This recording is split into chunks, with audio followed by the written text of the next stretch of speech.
if I told you someone has made Quake, but fit it in 13 kilobytes? Now, for comparison's sake, the original Super Mario Brothers on the Nintendo Entertainment System from 1986, I think it was, 85, was only 40 or 50 kilobytes. So this is pretty much one quarter of the original Super Mario Brothers, but it's Quake. Now, if you're not familiar with Quake, I don't know where you've been, but I guess there could be some people out there that are not familiar with this title. One of the more popular first-person shooters to launch in the 80s. I mean, yes, I know there was Doom. Nitpickers like to say that was a 2.5D shooter, which is fine, whatever. Quake was the first full-on 3D first-person shooter to really gain a following. I mean, I know there was some before it, but they were like, 5 to 10 frames a second. Quake was fast-paced, carnage everywhere, Gibbs. Who remembers Gibbs? Yeah, that was something from Quake. 13 kilobytes.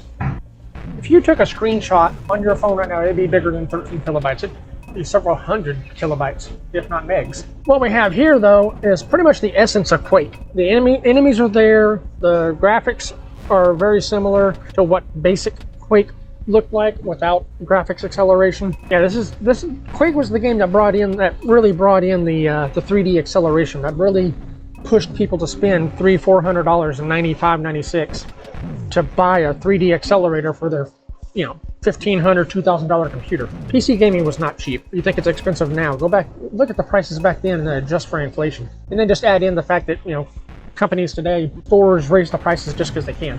On top of that, now, like I said, this is very similar to the basic Quake.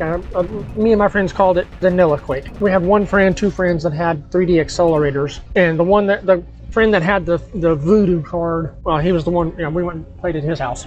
It was a glide accelerator. He had a glide enabled 3D card, which what that means is 3D accelerated was so much prettier. I mean, obviously graphics were cleaner, but it also added more to the lighting. Base Quake still had lighting, but it wasn't it was impressive. That's all you had. But when you saw, it was kind of like going from black and white to color. It's hard to go back to black and white, or I don't see the difference, but people today, I went to 4K, I can't go back to DVD or Blu-ray, Blu-ray back to DVD. I don't see the difference, but a lot of people say they can't do it. Back in the day, I know that I was the same way, but with Quake and being similar. Once I played 3D accelerated Quake and Quake 2 and Sin, who remembers that one? All these first-person shooters that came out back then. Once I played 3D accelerated, that's all I could really play. I couldn't stand software rendering anymore.